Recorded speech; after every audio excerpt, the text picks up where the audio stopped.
Dios los bendiga. La Escuela de Formación Bíblica San Juan le da la bienvenida al nuevo módulo número 7, denominado Liderazgo Cristocéntrico.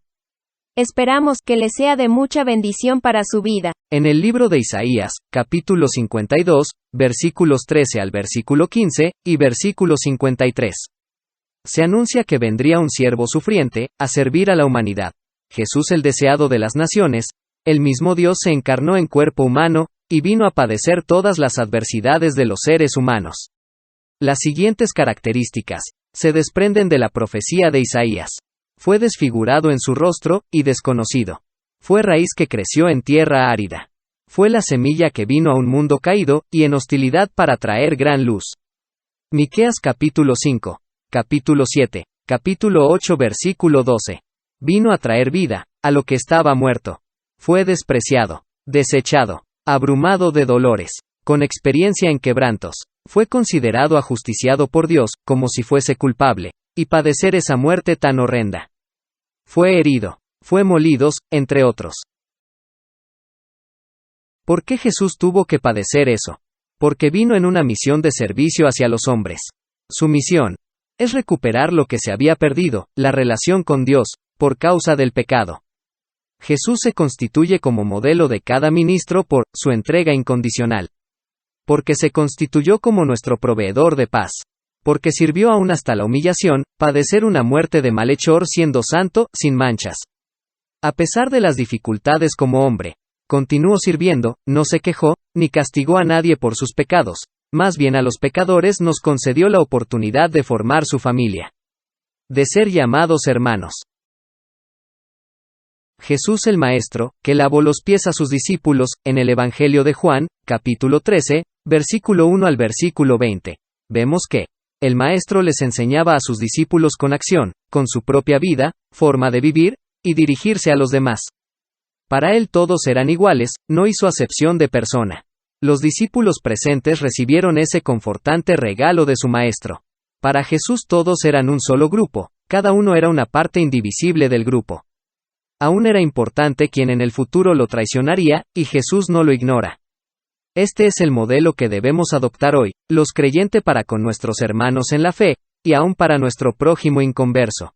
Se considera que hay más de 40.000 denominaciones cristianas. ¿Son todas ellas confiables y verdaderas? ¿Todas revelan el carácter de Cristo? ¿Todas predican la sana doctrina?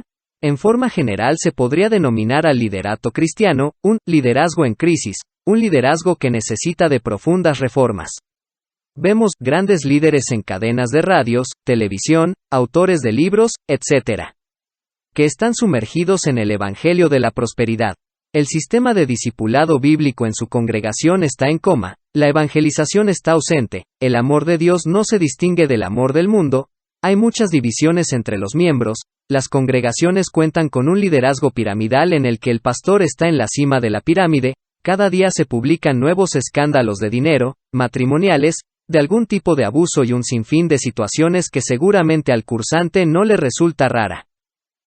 La Biblia es la que nos revela a Cristo, y la voluntad de Dios para con Cristo.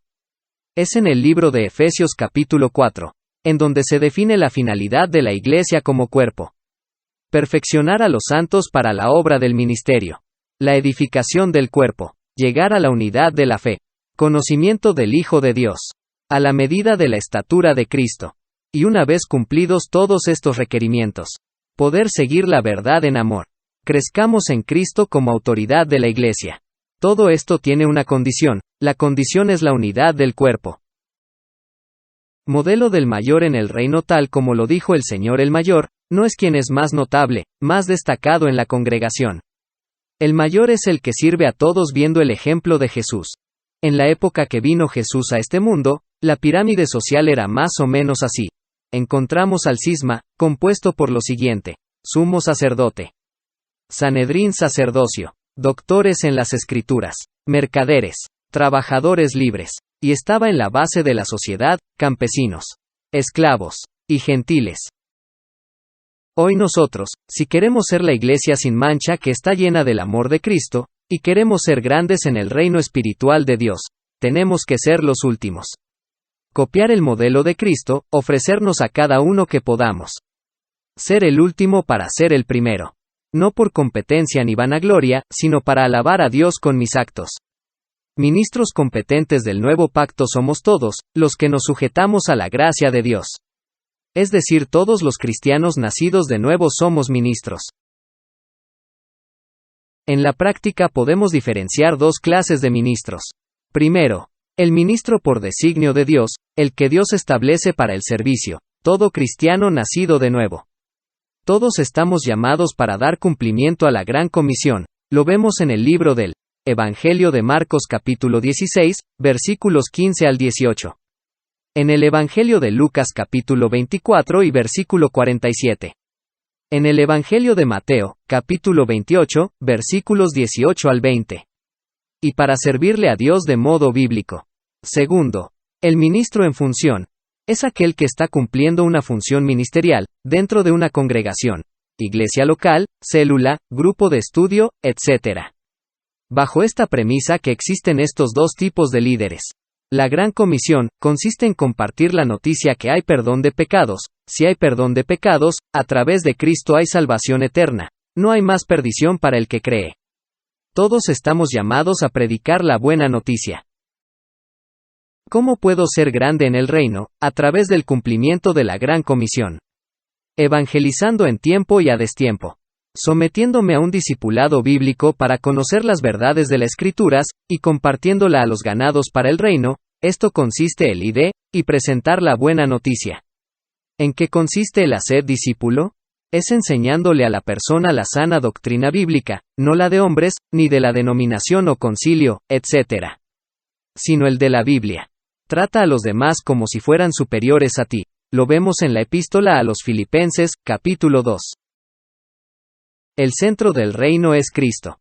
El único fundamento, lo expresado en la Biblia. No hay nada nuevo. La inspiración bíblica cesó. Todas las nuevas revelaciones que se nos declaran, si no están en la Biblia no son de Dios. En esta base debemos crecer como creyentes, y como cuerpo.